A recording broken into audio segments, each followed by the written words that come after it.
The Zach Wilson era is officially over with the New York Jets. We're going to talk about that trade and a lot more centering around the 2024 NFL Draft on a Monday edition of Football with Faria. It's time for Football with Faria. You got to get the offense right, and you got to be able to be aggressive. They put up 14 against the secondary. That is driving me up a freaking wall right now.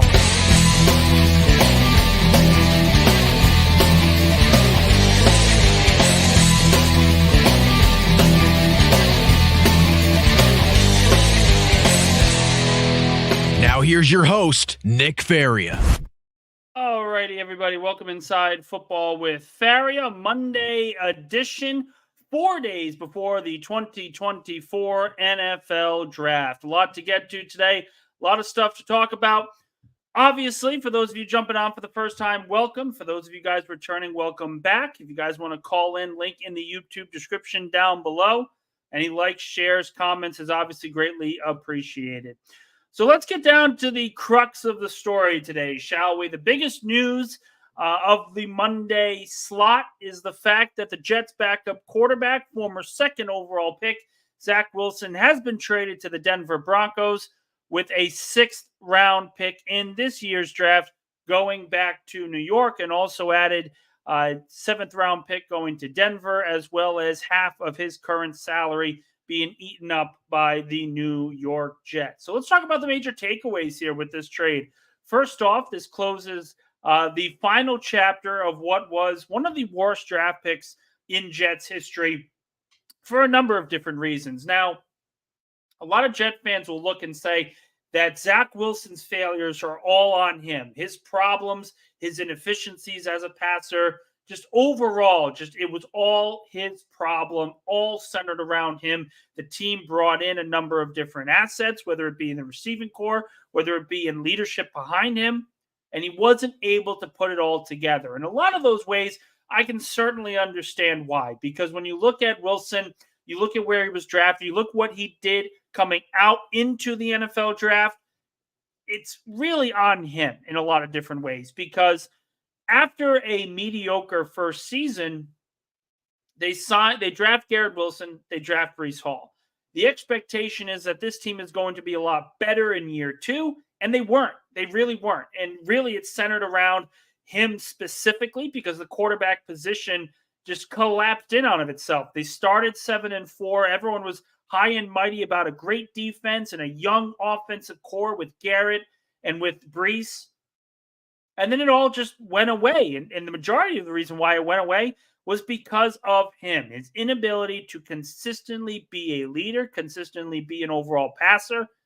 All of those things come into play when we talk about the failings of Zach Wilson. So, number one, whether he's the greatest bust in Jets history, whether it's other players, to me, it doesn't matter. He failed the Jets. But in fairness, and this is the second point here, the Jets failed Zach Wilson in a lot of ways too. It wasn't just Zach Wilson failing the Jets. The organization did not put him in a position to succeed right away. And when I say that, people are going to get on me saying, oh, the Jets did everything they possibly could. It's all Zach Wilson. It's all Zach Wilson. When he was drafted with the second overall pick, and when you have any quarterback that is a raw prospect coming out of the NFL draft, as most of them are, as most of them will be, the idea of playing these guys right away is foolish. And I mean foolish to the nth degree. The majority of the young quarterbacks these days need a full year to just sit and learn the speed of the game. It is not an accident that Brock Purdy, Jalen Hurts, Patrick Mahomes, Lamar Jackson, there's so many examples of top quarterback play now where the quarterback that is a superstar in this league did not play right away in year one. Played in late November, early December, maybe even the very next year. There is so many examples over recent history, over modern history, where sitting a young quarterback is the best thing for the franchise because it allows them to develop with a young team. If Zach Wilson didn't play his rookie year and he didn't take a beating like he took that rookie year when he went 3-10 and completed 55% of his passes, if that year doesn't happen and they sign a veteran quarterback, is the Zach Wilson era a different thought process? I think there's certainly an argument to be said for that because we have seen if Jordan Love jumped into week one when the first year that he was drafted, the first year, and he played week one, is he still successful? Probably not. How about Jalen Hurts? Is Patrick Mahomes the same player? We don't know. But history tells us when you allow a quarterback to sit and mature and grow, good things tend to happen. And for some reason, because again, it just blows me away that this keeps happening. But look at the last few quarterbacks that have been drafted by the Jets in round one. The top three, of course, Sanchez, Darnold, and Wilson. They played right away, and they had expectations right away because this is New York City. And they all collapsed at the end of their tenure. You can absolutely argue that Mark Sanchez did exactly what he needed to do. He brought relevancy to the Jets. But I would argue any other average quarterback could have done the same with that defense and that offensive caliber of weapons. That was a loaded football team. But Sam Darnold playing right away. Zach Wilson playing right away. These guys are set for failure when they walk in the NFL because they're not properly nurtured. They're not properly taken care of as futures of the franchise. You want to talk about, crazy convenience here. People will look at, Josh Allen played right away and he struggled early on, but developed into a great player. And Josh Allen is an exception to the rule. He's an exception to the clear case that you should sit young quarterbacks. Let them develop into top NFL players. Carson Wentz played right away in his NFL career and looked like an MVP candidate in his second year. Where is he now? Different circumstance, but still a very clear case that taking a quarterback early in the first round and throwing him out there to learn the game isn't always the most effective strategy. And I would argue is probably the least effective strategy because of all the examples of success other teams are having. So yes, we look back at this Zach Wilson trade. We look back at the winners and losers, and I'm going to get to the compensation in a little bit. But we talk about failures and failings. Is this the worst pick of all time? Any of that? The true question falls back to the Jets organization and why they continue to press this idea that you need to play a rookie quarterback right away. It is not necessary for proper roster construction, for proper title contention in the long term. It's just not how it works. It just isn't. But I do want to get to the compensation because it is an important part of this trade. Zach Wilson, again, the deal that sends him to Denver. The Jets are adding a 7th-round pick and paying half of his salary for a Broncos 6th-round pick this year. Let's be honest, and I'm going to be completely objective here. That's a haul and a half for a quarterback who has not completed over 60% of his passes on average in 3 years. For a quarterback who has more interceptions than touchdowns. For a quarterback that has more benchings than playoff appearances. To get a draft pick out of him without having to pay his full salary is an absolute win. Absolute win. This is essentially the same deal the Patriots are giving Jacksonville for Mac Jones. It's almost the same exact deal. In that retrospect, yes, the Jets absolutely failed Zach Wilson, and Zach Wilson failed the Jets.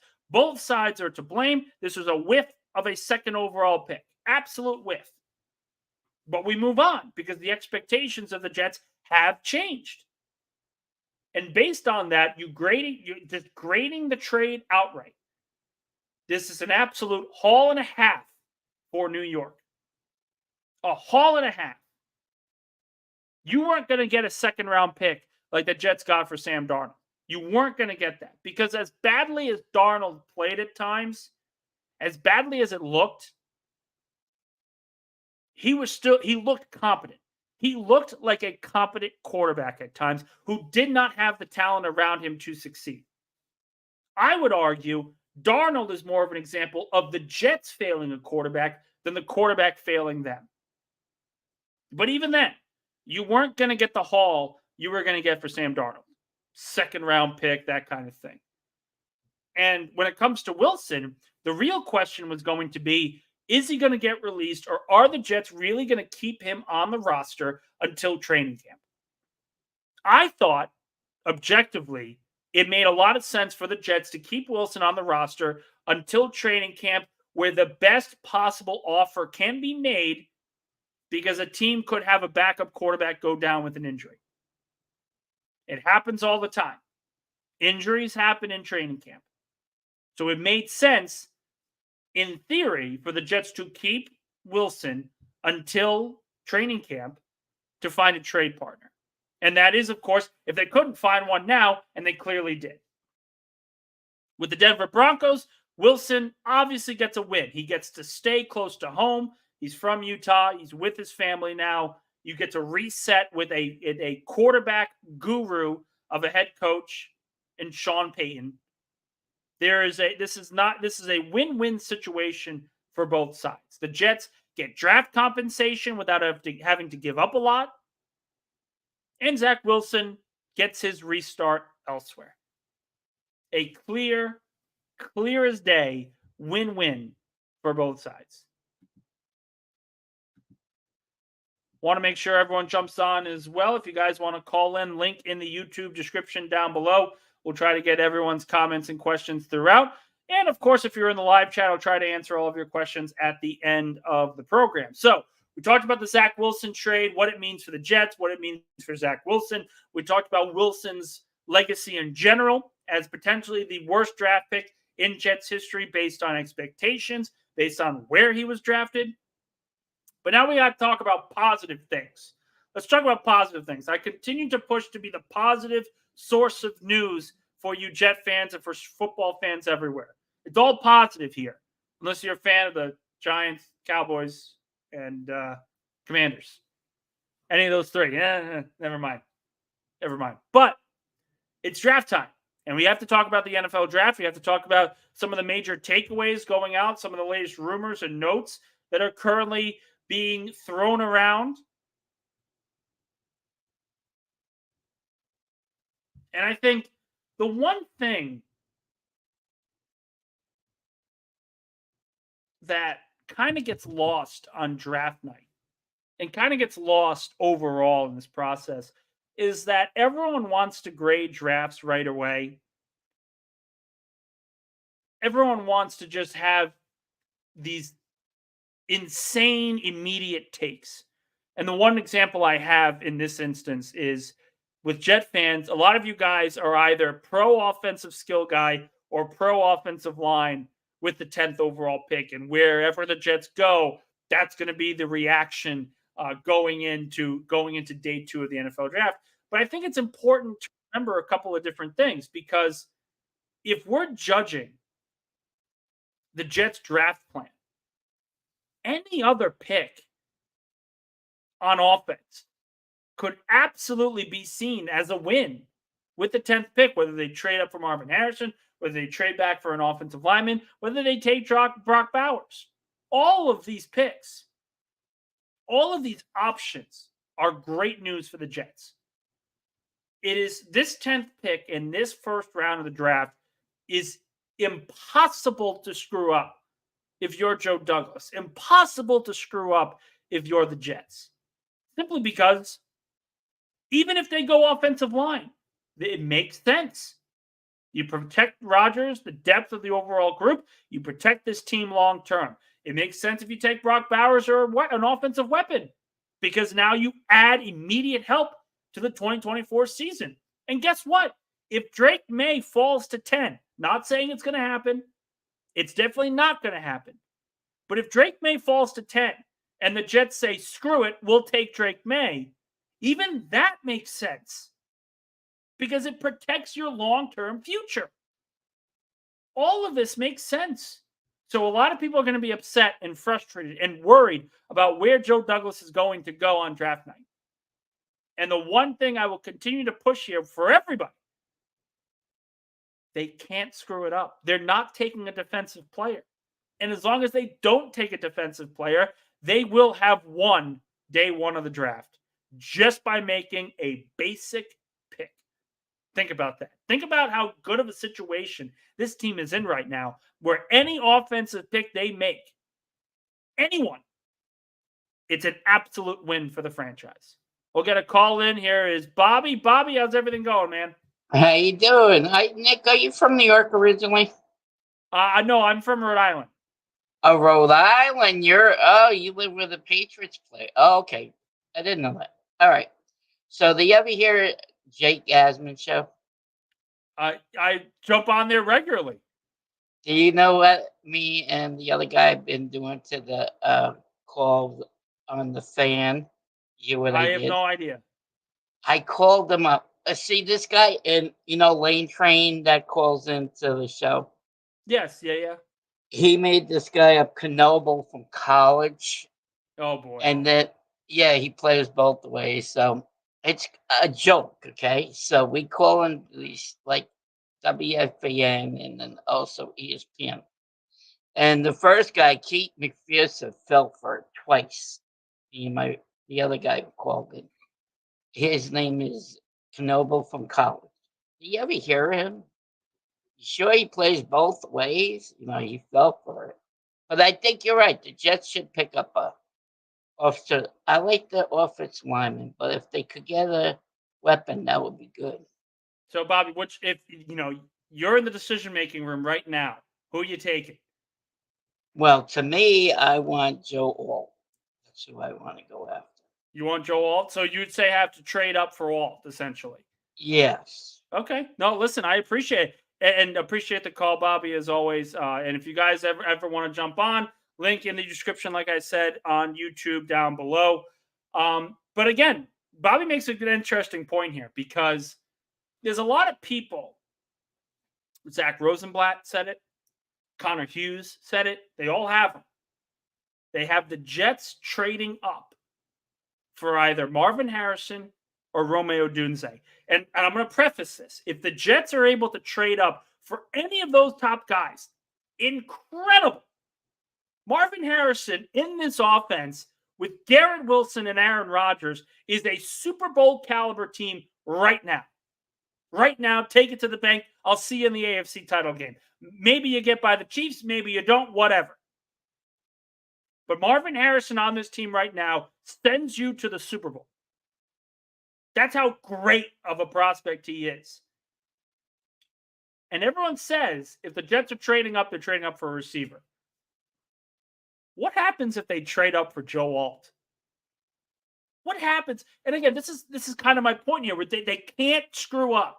There is no mathematical way. There's no mathematical way that Jets walk away from round one of the NFL draft with any other grade than an A, as long as they take an offensive lineman or an offensive player. Forget it. Forget offensive lineman. An offensive player.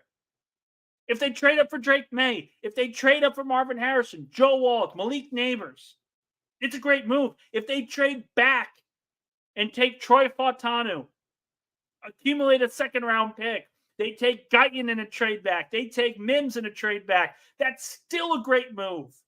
And if they stay at 10 and take Bowers or Ndudze or Fashanu, it's an A. Do you guys understand how lucky this franchise is right now? They can't screw it up. There's not a single move in the first round outside of defense that is going to be seen as a negative? Because it can't, because the argument is there for all of them. The argument is there to take an offensive lineman. The argument's there for a receiver. The argument's even there if Drake May falls. He won't, but still. This is what I think you guys need to understand, because I see the discourse all the time. You can't take Brock Bowers. He's a tight end. You can't take a receiver. We need offensive line help. We need offensive line help, but we also need to make sure that we get the receiving core ready to go. Back and forth and back and forth. And that's all fun and games. But when Joe Douglas walks into one Jets drive on Thursday and walks in with a plan of waiting to see what the draft board looks like, whether to trade up or trade down, when he comes to that decision and they look and potentially take a receiver, an offensive lineman, he's going to walk away with a transcendent talent. This is what you guys have to understand. This draft, this is what always happens. People hype up the draft class early, and then they talk down on it later on. This is a loaded draft class. There's at least 10 offensive linemen that can go in the first round. There's 9 receivers that can go in the first round. There's 4 quarterbacks that are going top 5, with 2 more going at about the early second round range. Do you know how dominant a draft class has to be for that? Not to mention how deep the cornerback class is, how solid the pass rushers are. People will look at, oh, well, edge isn't a strength, defensive tackle isn't a strength, and all that's all well and good, but you still got top players here. Jairson Newton's a great player. There's some solid talent at weaker positions. This is a loaded draft class. So, to me, I say the best thing that the Jets can do is to trade back, pick up a second rounder, take the offensive lineman in the first round, and draft Roman Wilson in round 2. And if you're asking my opinion, what I think is the best overall situation for the Jets to put themselves in, it's taking the trade that brings you a second round pick where you can go offensive line and receiver in the first 2 rounds. Because it just makes sense. That is objectively, in my opinion, the best overall plan. But the way the wind is blowing, from what I am hearing, it's either Brock Bowers or a trade up for a receiver. I think they want to get aggressive. They want to really, really hammer home the idea that this team is ready to win now and is going to compete now. The schedule lightens up a little bit this year. The division is a lot weaker. Think about it Think about it this way, guys. One of the major rumors going on right now is that the Patriots want to trade out of the 3rd overall pick. They're not sold on any of these top quarterbacks, whether it's May, Daniels, or J.J. McCarthy. And if the Patriots trade out of that draft pick, that means they're not going to be competitive in 2024, which means the Jets don't even have to worry about those guys next year. The Bills are going to be a lot worse. The Dolphins are going to be worse. This is a prime situation where if they take an offensive lineman, if they take a receiver, there needs to be a party.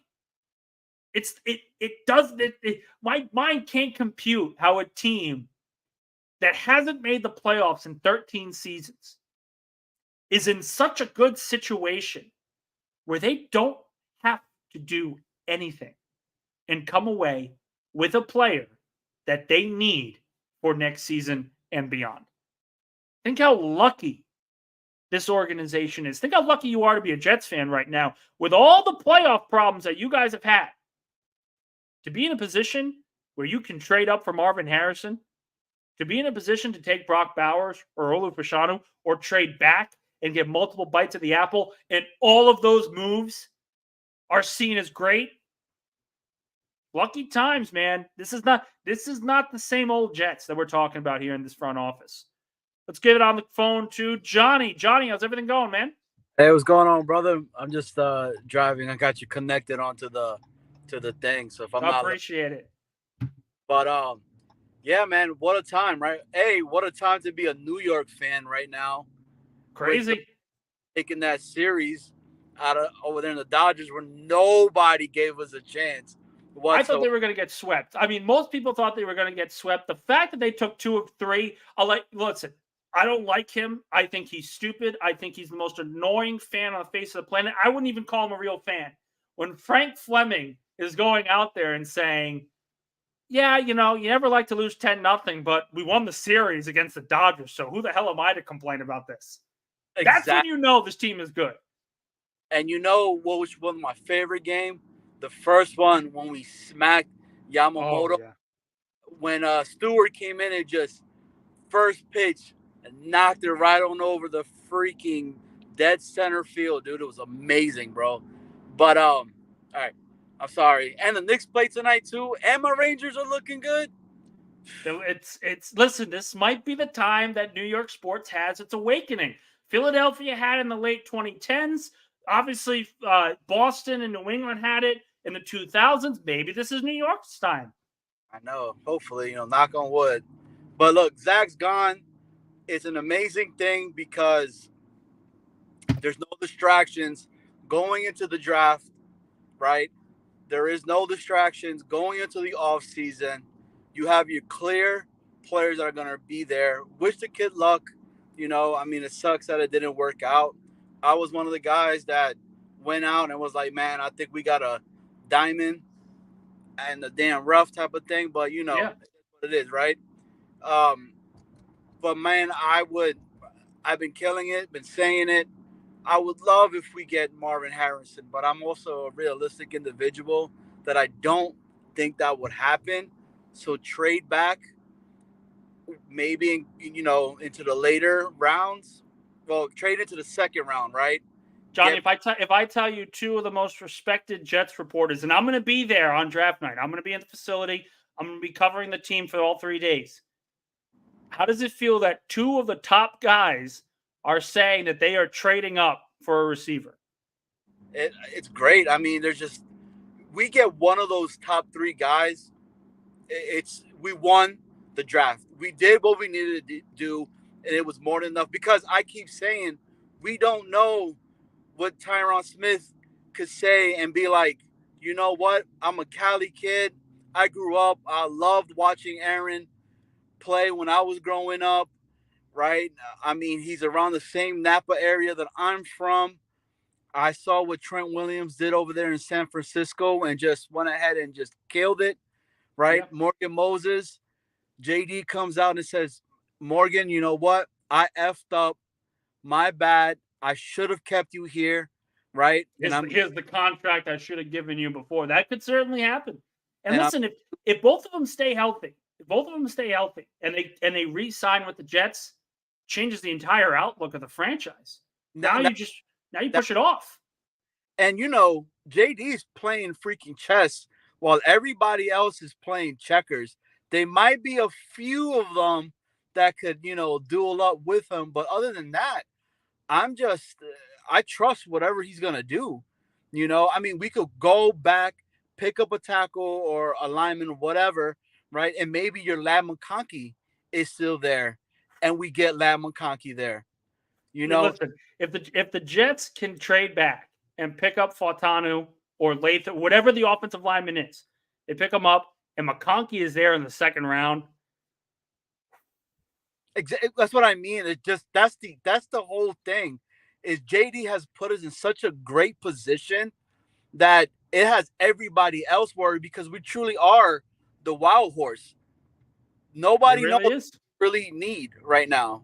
I mean, it's more of a what we want than what we need. I believe so, at least, because I mean, who's to say that Bakhtiari's had a conversation with JD already and said, you know what, after June 1st, I'm gonna sign with you guys, and your insurance policy is right then and there, right? You still got your Carter Warren, you still got your Mitchell, you still got Wes, you still got a couple guys that, if in case they do get hurt, they can fill that need, right? I don't know. It's like you said, it is an exciting time. I'm not used to it. Is what I'm trying to say. Yeah, it's I don't. it's it's I it's don't a know. little hard to fathom. I don't know what to do with my hands. I'm like Ricky. But I Appreciate it, Johnny. keep doing your thing, dude. We're here. Appreciate it. Appreciate the call. I'm going to jump to BMAC in a second. But first, I do want to mention this because Johnny mentioned, I don't know what to do with my hands. This is such a brand new territory for me. You know what the Jets remind me of right now? They remind me of Howie Roseman's Eagles. Philadelphia is in a situation with the 22nd overall pick where they can take an edge rusher, a safety, or a corner, or a receiver, and I'd be happy about it. Easy peasy. And now they're saying that Philadelphia is looking to trade up because they have 2 second-round picks, and they could potentially trade up for Terry and Arnold, Cooper DeJean, Quinion Mitchell. Howie Roseman, man, take a bow. There's only one executive that has actually gotten the better. That's gotten the better of Howie Roseman this offseason to me, and it's Joe Douglas. Because as much as I'm okay and I've made peace with the trade for Hassan Reddick's a freaking Jet. He's a New York Jet.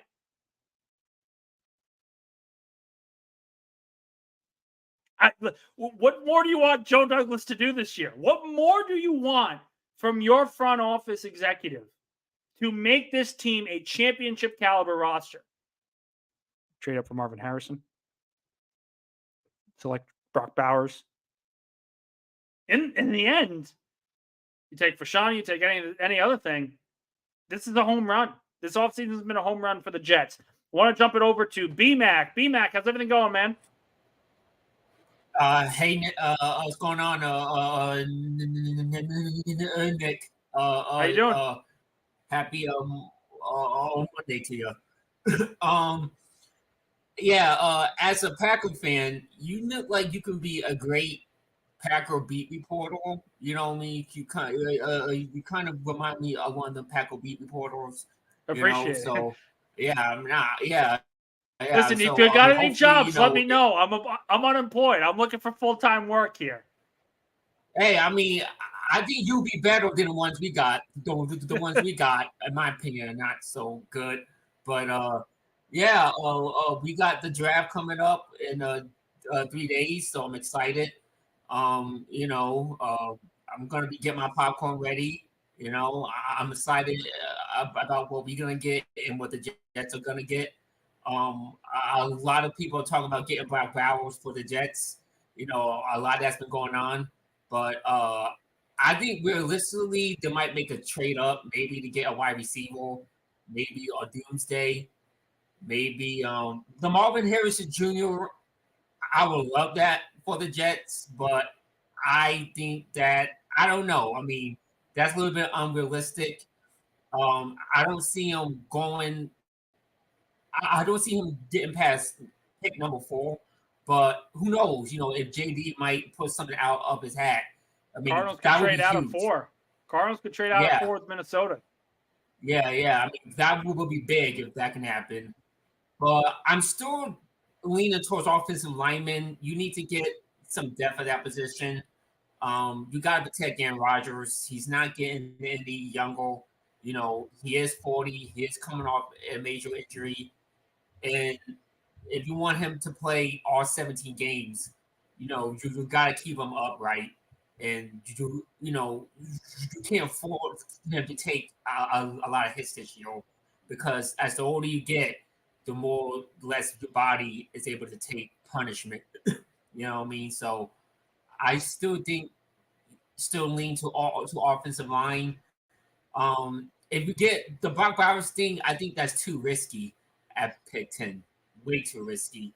Because so let me ask, right off the top of the point, BMAC. You're the decision maker. I've asked this with everybody. You're the decision maker at 10. What are you doing? I would get an offensive lineman. I would get Fasanu, or maybe Joe Alt, if he's still there.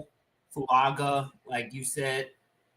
I was still talking offensive line because I did like the pickups that they got for Tyron Smith, Morgan Moses. Ty Smith has a pretty big injury history, and more likely he's not going to play all 17 games.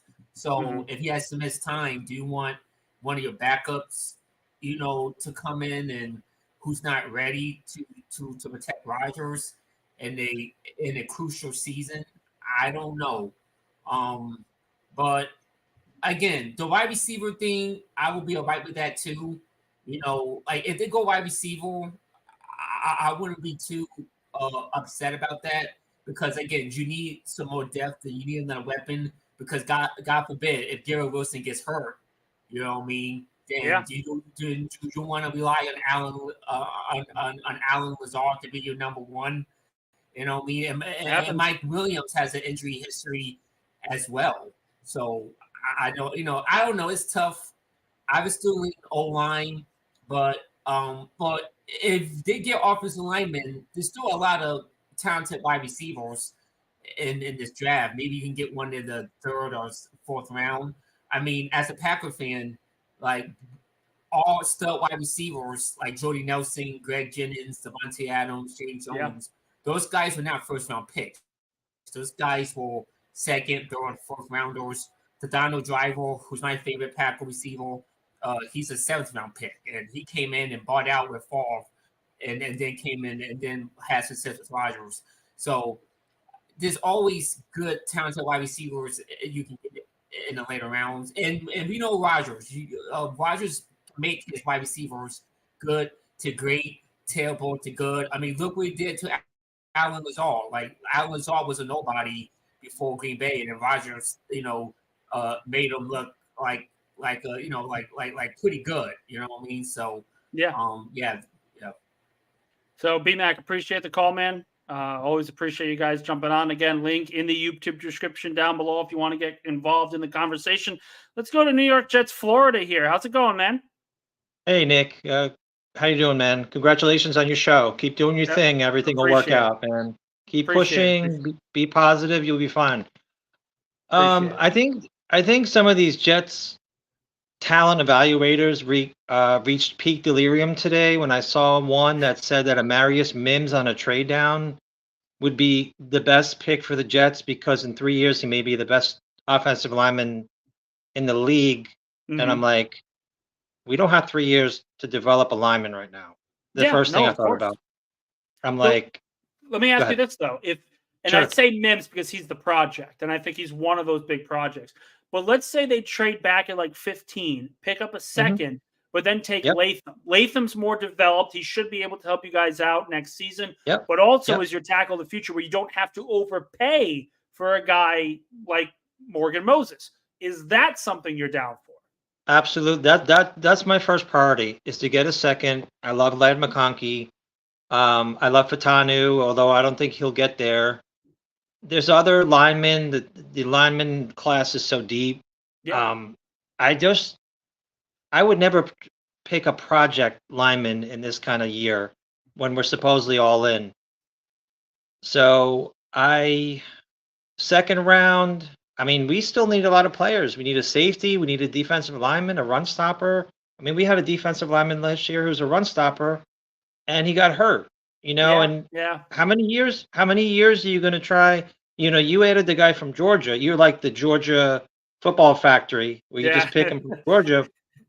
The big guy that's 370, who's got ballet Jordan feet. Davis, Jalen Carter. Then they took exactly. They took Nakobe Dean and all these guys. Yeah. So Jordan Davis, you drafted a young player. So that's the kind of thing I'd like to see them do with like a Chris Jenkins or somebody like that. But Chris Jenkins Jr. But I don't know if they're going to do it this year. The window's so tight. Maybe they're just going to keep piecing it together and go from there. If you like Chris Jenkins, I implore you to read my mock draft. Came out this morning. I actually have Jenkins going in round 3 to the Jets. I think that's a perfect comparison. Nice. So I'm glad you brought that up because it's listen, the one thing that I will say, if I'm the Jets, it doesn't matter if I trade down or not. I'm looking to get into the second round, whether it's by trade down, whether it's trade up, get into the second round because this draft class is too talented not to make a pick in every round. Yeah, absolutely. Yeah, definitely. This is like a completely offensive draft. It's so deep. Let me ask you this question, Nick. Do you think the Broncos and the Jets just discussed a trade up at 10? And I mean, if there's, a quarterback they absolutely love and they think, say Minnesota can't trade up to 4, or say the Giants trade up to 4 and they take some, say JJ McCarthy and jump the Vikings. There may be some competition for the number 10 pick. Well, I if think it all falls together. I think there's going to be competition and appreciate it. Jed, you got any other questions for me? No, I'm good. I appreciate the time, Nick. Appreciate it, of course. Thanks for jumping on. So I'll answer this question in kind of parts because this really comes down to how the draft is going to fall. If 4 quarterbacks are taken with the first 4 overall picks and Arizona trades out, whether with the Giants, whether with the Vikings, whether it be with the Raiders, the 10th pick, to me, becomes the next lightning rod of teams trading up for them. And the big example, of course, is why. If a defensive end is being picked by the Falcons, which I think is many people, what we predict, the Falcons are going to take Dallas Turner. If that's the case, the teams are going to be filled with defensive players, filled with corners, filled with edge rushers, Latu, certainly among them. If that's the case, the Jets could get a haul with the 10th pick for a team like Philadelphia or a team like Cincinnati. A team maybe like Seattle, Dallas, these kind of teams that want to trade up for top defensive talent that isn't going to be available when they make their pick in the 20s. In that retrospect, yes, the 10th overall pick could be something that the Jets try to mortgage out and pick up more draft picks. I said this earlier on today's show. If you ask me objectively what the best overall plan is for the Jets, it is to find a trade partner that will give up a second-round pick this year, take the offensive lineman, the best one available, whether you think it's Latham, whether you think it's Fautanu, whether Talise Fuaga falls. That's just me. But because Fuaga could potentially fall based on the math of what I'm seeing. He mentioned Denver. Jets Florida mentioned Denver. The Denver Broncos are in a really difficult position here because they don't have a lot of good players. And quite frankly, the quarterback they want is not going to be available. If they take Penix or if they take Nix, that's going to be an overspend on their part on draft night. And it's a gamble for Sean Payton because you have to play him right away because these are veteran young players. They've played 5 years of college football. They're not coming in at 21, 22 years old. They're coming in the same age or roughly around the same age as Jalen Hurts. Think how crazy that is. Hurts has been in the NFL now for 4 seasons. And Bo Nix, Michael Penix are around that age group. Absolute insanity. So I think it's going to be a whiff or just a miss if the Broncos try to trade up for Penix or Nix in the first place. And unfortunately for them, the Jets at 10, that's not going to be where a quarterback is going to fall. It could happen, but it's not going to happen. It's just not. Got about 10 minutes left in today's show, so let's go back and look at some of the questions you guys had put on. We'll hear with a comment here from Malini and NC. I was nervous JD was going to have to just release him in returns for Zach Wilson. I'm glad he's finally gone. It was before the draft. I wish him luck. It's interesting with this comment specifically, but I think a lot of Jets fans are angry at Zach Wilson for just not being good. But at the same time, he came out here every day. There was obviously that snafu last year about the leadership problems of him not taking responsibility. But he was a consummate professional this season. He was a consummate professional his rookie season. It just didn't work out. So I think the way we talk about Zach Wilson, yes, absolutely draft bust. But I think a lot of people just need to kind of just cut bait here and not have to worry, not complain about Wilson anymore because I just think it's healthier for everybody. Bernard Nixon here. Hey, Nick, do you think Rodgers has been injury prone in his career? No. I think his course of his career has certainly been that he is not injury prone. He's had some freak injuries, the broken collarbone, this Achilles injury, but he's a 4-time NFL MVP, a future Hall of Famer. He's not injury prone, and I think he's going to show that this year behind a competent offensive line. And that's the main point. Behind a competent offensive line, this team with this quarterback is good enough to compete with the Kansas City Chiefs right now. They were good enough to compete with them with Zach Wilson at quarterback. What's going to happen with Aaron Rodgers behind center? Not the same old Jets that we're talking about here. Let's see. I want to go through all these comments. Wild Wave with a comment and an endorsement of Joe Douglas. I think the Jets got their GM. Just got to hope their head coach is the guy as well. This is kind of what I said a couple of weeks ago. Because if you look at New York and you look at going into this offseason, we all kind of agreed that Joe Douglas and Robert Saleh were on the hot seat. The Jets needed to make the playoffs for these guys to return in 2025. We knew that. We knew that right away. The work that Joe Douglas has done this offseason, it's not made it confirmed. It's not official. It's not even guaranteed. But I think the work that Joe Douglas has done this year opens the door a sliver to potentially allow him a chance to return in 2025, regardless of what happens this season, because of how dominant of an absolute offseason they've had. This team right now is good enough to compete in the AFC. By the time they draft their 10th pick, whether it's trading up for Harrison, whether it's drafting for Sean, this team is going to be significantly better than they already were today. Right now, they're going to be a lot better come Thursday. So it's important to remember that. It's important to understand that. When all that comes down together, that's kudos to Joe Douglas. And he should get credit for it. This team's good. This team's supposed to be good. Now the question is his coaching staff good? And we're going to find that out this season. We're going to find that out this season. Red John with a question here. Love your show. Appreciate it. If you're unemployed, why don't you do more shows / videos? Well, this is a great question, Red John. And it's been pushed a lot. My wife continues to push it. But also, I do want to make things very clear. I am unemployed. I don't have a full-time job.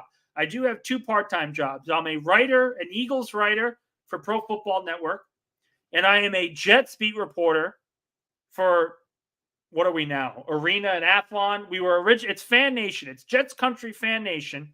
We were originally SI. Now we're being moved to Athlon Arena. We're still unclear about what's going on there. So I'm working 2 part-time jobs. Technically 3, because I teach at Long Island University. 3 jobs, plus trying to find a job, which is essentially a job in and of itself.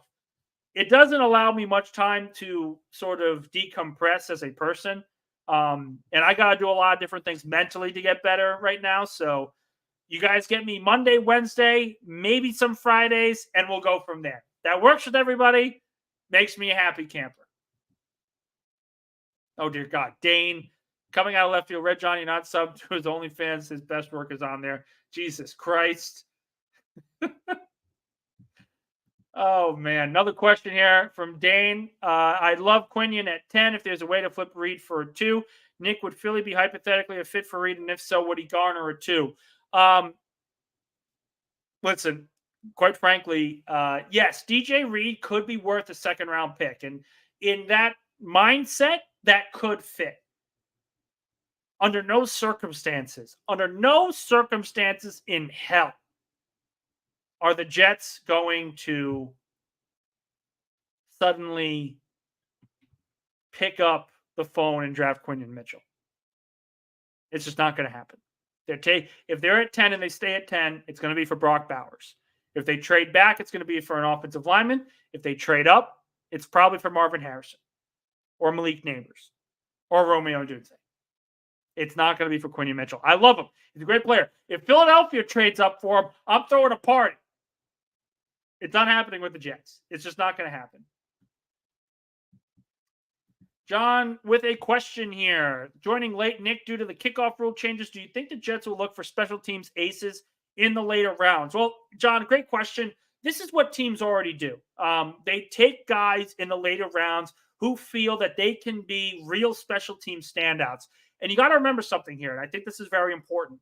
They have their punt returner in Xavier Gibson. They have their returner in Xavier Gibson. The new kickoff rule changes, I think, are going to allow him to be an even better returner than he was last season. Going to be even better. But also on special teams, Justin Hardy is gone. There's a reason the Jets let Justin Hardy walk in free agency. And it's because Irv Charles was fantastic in that role last year. Absolutely fantastic. In that mindset,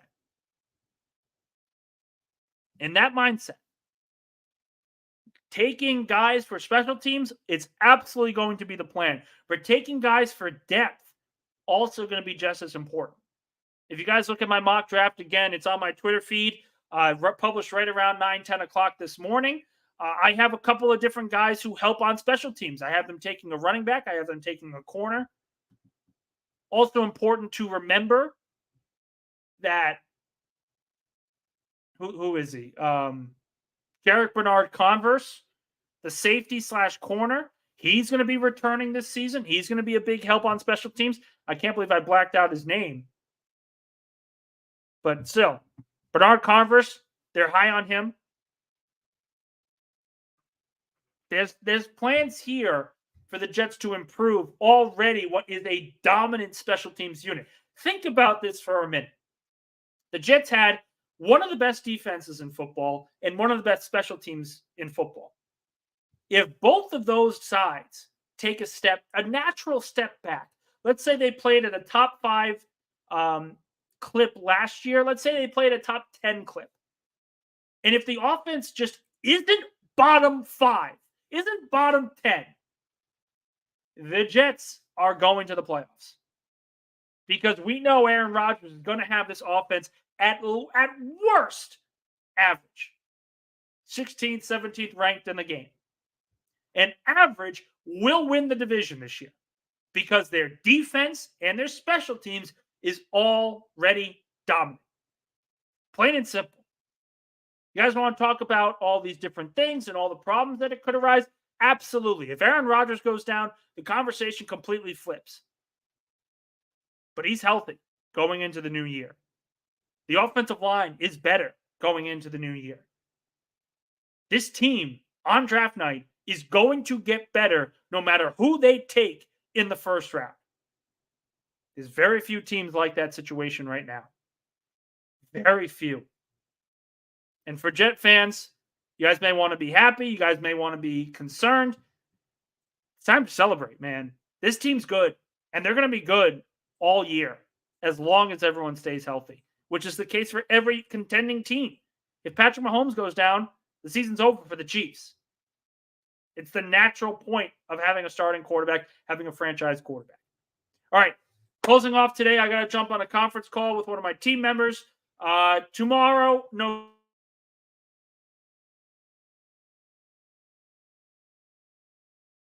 Hey, same time, 5 o'clock. I'm sure you guys have already heard from me the entire draft night as well. So appreciate all of you guys for jumping on, and I will see you on Wednesday.